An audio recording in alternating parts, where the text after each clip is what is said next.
What is up, cybersecurity and cryptocurrency friends and family? This is the Cybersecurity and Cryptocurrency Podcast.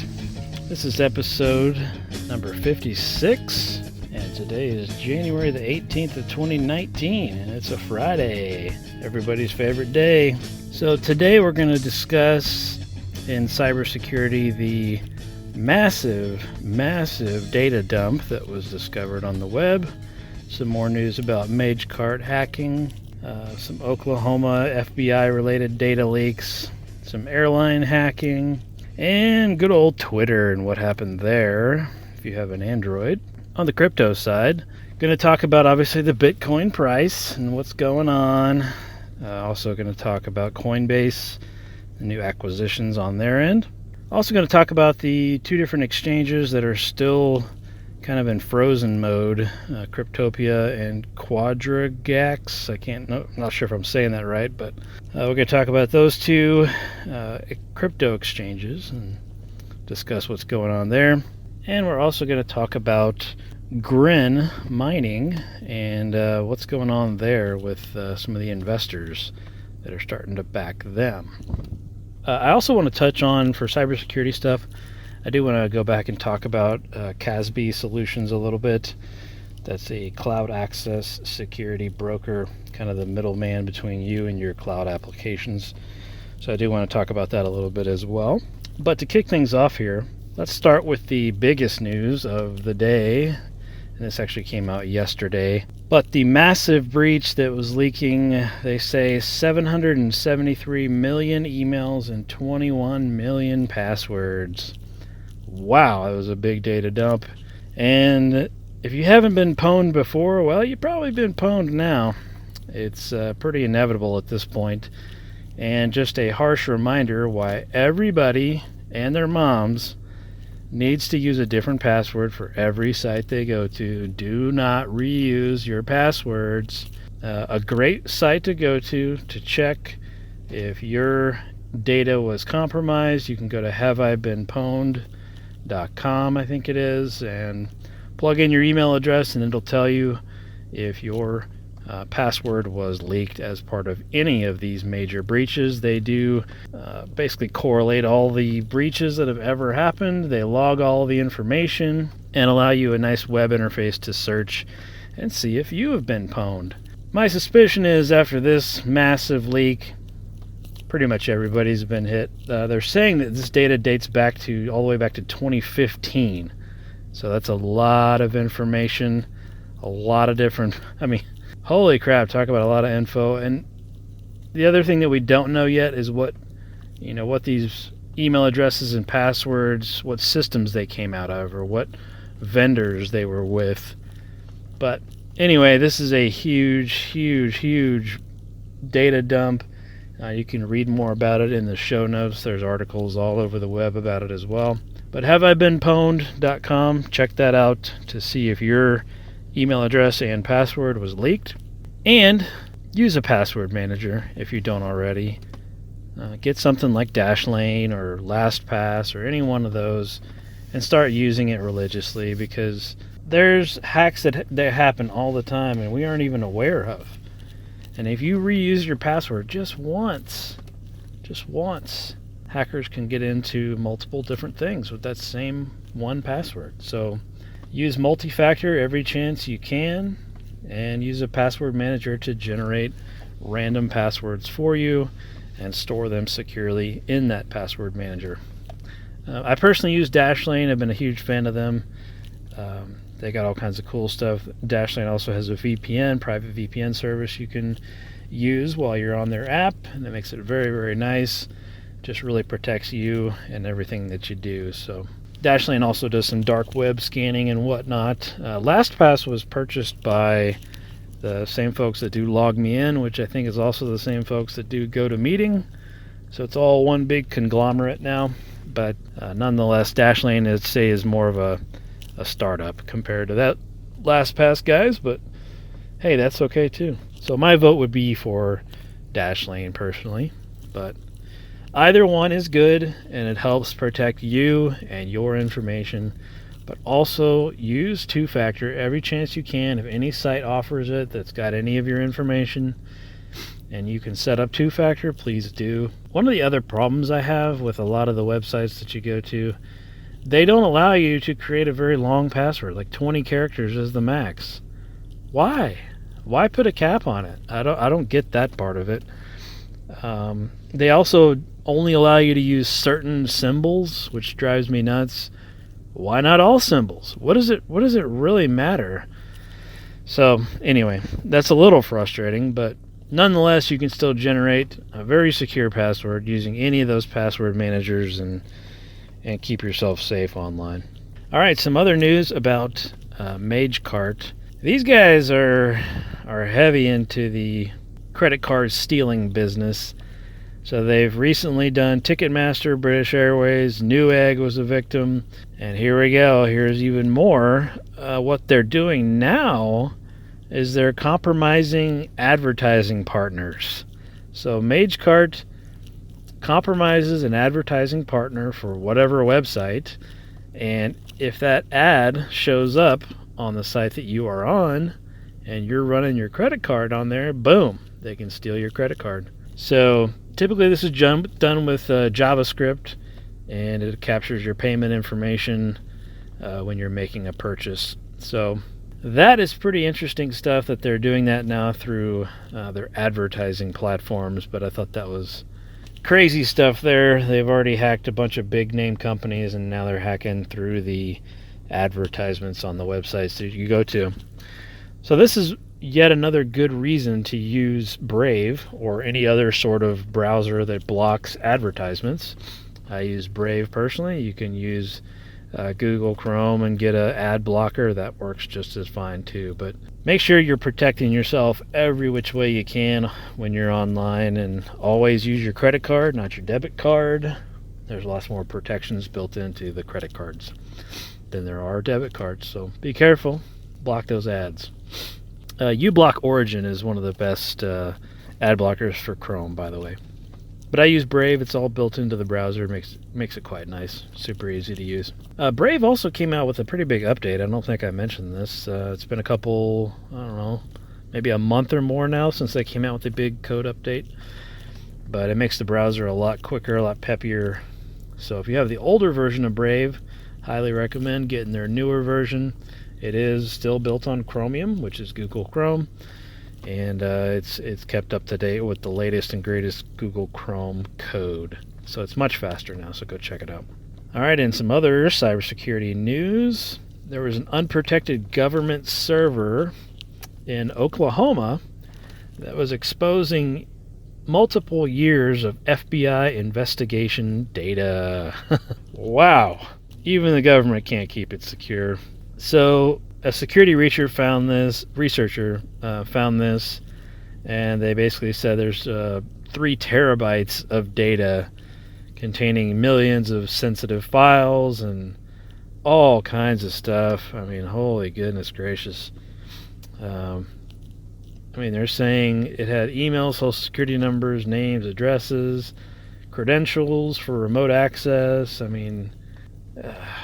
You name it. They had a lot. And all on an unsecured system, just available on the web. Here you go, everybody.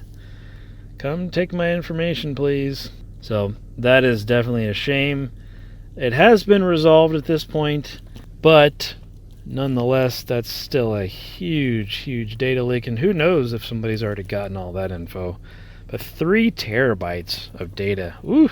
Alright, that's the FBI for you. So that's scary stuff there too. But nonetheless, like I said previously, if you haven't been pwned before, you most certainly have been pwned now, and if you were ever part of any FBI investigations, everybody knows about that now too. Isn't that great? Anyway, some other cybersecurity news. There's a flight booking system flaw that affected 141 different airlines worldwide. So this is obviously massive because it just affects all of the software systems, the ticket booking systems that most of the major airlines use. And essentially what it allowed them to do is, yes, they could take your frequent flyer miles. You could also modify travel details and all kinds of other. You can even claim their tickets. Even if it wasn't for you, you can swap it to somebody else's name and obviously get their frequent flyer miles too. Interesting stuff there. But they did find the vulnerability. Looks like they have corrected it as well. But that's a pretty big vulnerability there, and nobody really knows who all was affected because it's affecting so many different airlines. But watch those frequent flyer miles if you travel a lot. Make sure you still got them. All right, last thing in cybersecurity news, Twitter. Oh man, I was disappointed to see this. There was a Twitter bug that was exposed, and man, apparently it's just Android users, of course, dang it, because I got an Android. But it left your private tweets exposed for 4 years. Holy goodness gracious. Now they're just saying it happened to some Android users, but if you protect your tweets or don't make them public, they were available for more than 4 years, they're saying. It's a little bit of a privacy issue there. But fortunately, most people, when you're on Twitter, you're pretty wide open for the most part. Some people do protect their tweets, and I understand that too. But it apparently wasn't private if you were using an Android. So that's pretty unfortunate. But if you made any changes to your Twitter account settings on your Android, like changing your email address, phone numbers, anything like that, between 2014 and 2019, that's how this bug apparently affects you. So I'm sure that some of us have at least changed some of our Twitter info between those dates. And it goes all the way up until 4 days ago. So they just now corrected this. I'm sure that I'm a part of this as well, but luckily I keep all my posts public because I'm not trying to make any inflammatory statements on Twitter or anything. But that was a pretty big bug. And of course it was just for Android. Dang it. More bad news for the Android folks, but certainly interesting stuff there. All right, some other cryptocurrency news. Coinbase, man, these guys just keep growing and growing and growing. They acquired another company. This company is called Blockspring. And what they do is they take data from APIs, essentially. And so who knows what Coinbase is going to use these guys for, but it's a data collection company that can pull info from multiple different APIs and present it in a usable fashion, or usable graphs and charts and whatever else they need. So thought that was kind of interesting. I'd be curious to see what Coinbase is going to do with them exactly, but they paid $300 million for them. So, and that's Coinbase's 11th acquisition. So that is a lot. They're just growing and growing and growing and buying people up every chance they get. So it'd be interesting to see what they use that Blockspring platform for. So keep your eyes peeled for Coinbase. Just more good news coming from those folks. All right, other cryptocurrency news. I can't hardly say the name of this cryptocurrency exchange, but Quadriga CX. I have no idea. QUADRIGA-CX. So Quadriga CX, I guess. Okay, maybe that's better. Anyway, aside from my horrible pronunciation, there's essentially $19 million in funds locked up in this exchange, and users are still unable to cash their money out. And this is pretty unfortunate. This particular exchange, apparently their CEO died several months ago, and apparently the company just fell apart, and now everything's frozen, and it's just a mess. Total mess over there. I've never even heard of this exchange personally, but I certainly feel bad for you if you have any funds there. But this is another great reason to think about why you don't keep your funds at the exchange. You need to keep them in a personal wallet that you control, that you have the private keys of. Only send it to the exchange when you're going to make a transaction. Otherwise, pull it out of that exchange and keep it yourself, because you never know when stuff like this is going to happen. Or, like what happened with our Cryptopia folks, and their website got hacked, or their, I don't know if it was a website specifically, but they got hacked, and a whole bunch of money was stolen from them as well, and so they had to shut down operations as well. So if you had any money in Cryptopia, you're unable to pull that out as well right now. So certainly interesting stuff there, but that's why the proof of keys movement has been getting very big in the Bitcoin and just the general cryptocurrency space. The proof of keys, again, we talked about it several weeks ago, but it's where you control your private keys.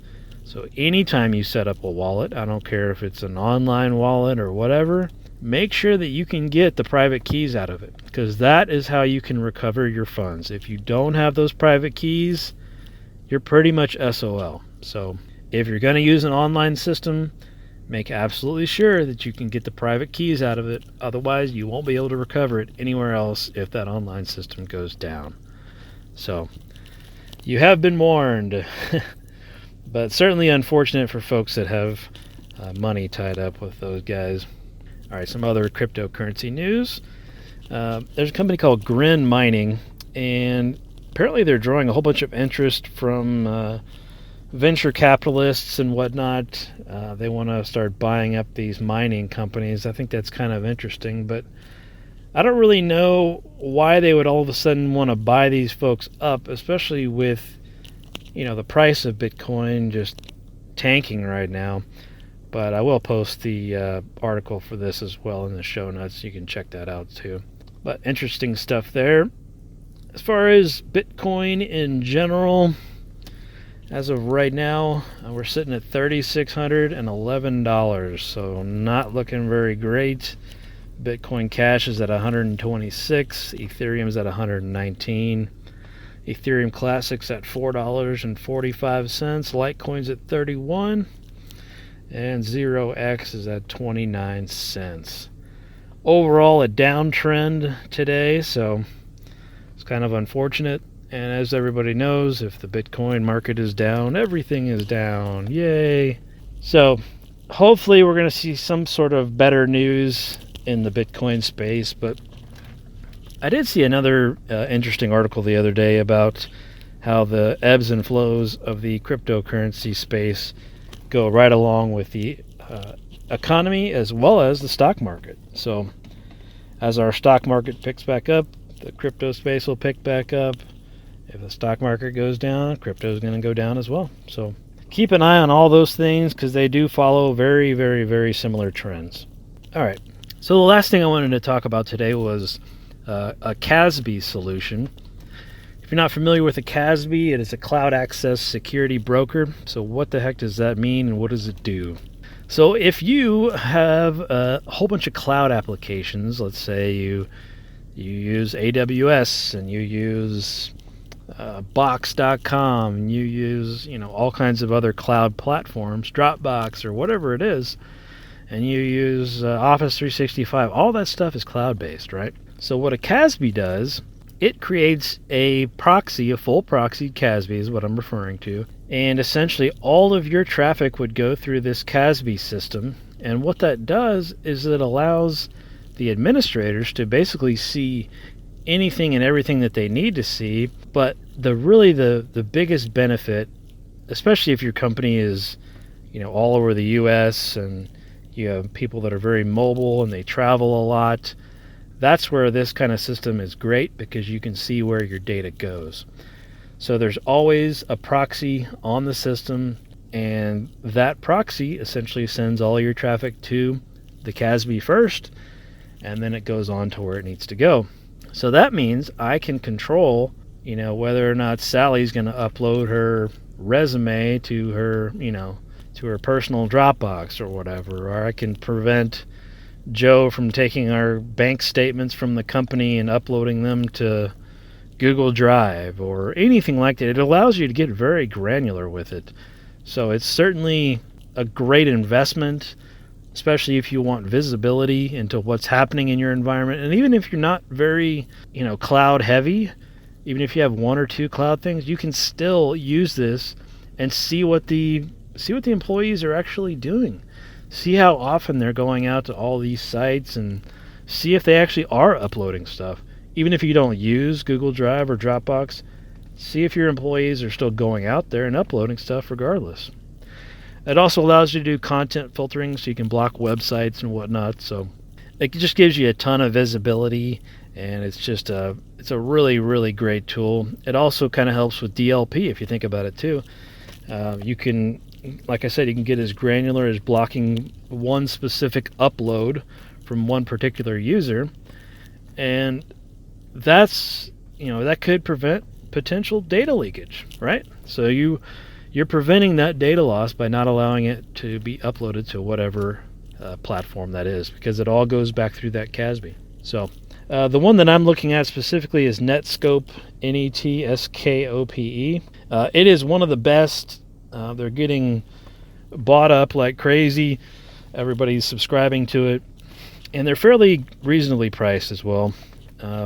And all you really do is you install a agent on the computers that you're using and go from there, and it creates the proxy for you, and then you can pretty much do anything and everything you need to do to control what your people are doing and where your data is going. So very cool stuff. If you have not looked into those before, I highly recommend it. It gives you just a ton of visibility, especially if you have a mobile workforce. It's almost a necessity because if you have a mobile workforce, people are losing laptops, and they're at the freaking coffee shops, or they're at home, or who knows what they're doing, right, with all your data. So with a CASB, you can see what they're doing, and you can help prevent data leakage and data loss. So check out Netskope if you haven't already. And there are some other CASB solutions out there. However, not all of them do the full proxied CASB. And what I mean by full proxy is redirecting all of your traffic to a CASB first and then sending it on from there. So some of these so-called CASBs just plug in essentially through an API to whatever cloud application you're using, like Dropbox or Box.com. They'll plug in an API and show you stuff related to logins and people moving files and whatnot. But it's not really allowing you to prevent or block anything like a full proxied solution does. So Netskope does the full proxy. So make sure you go check them out. Pretty cool stuff there. Highly recommend using those guys. All right, folks, that's all I had for today. If you want to follow me on Twitter, I'm at eEnglish34 on Twitter, at eEnglish34. Check me out on there. Also want to give a shout out to our sponsor, Southern Graphics T-Shirt Company. Their website's southerngraphicst-shirtco.com. Go check them out. On their homepage, it's got a link to their Etsy store. If you go to their Etsy store and you use promo code Valentine's2019, you get 15% off. So use the promo code Valentine's2019 and get yourself 20% off on anything in their store. Valentine's is all caps. Valentine's2019. All right, folks. I appreciate everybody listening to this and hope everybody has a great weekend. We'll talk again soon.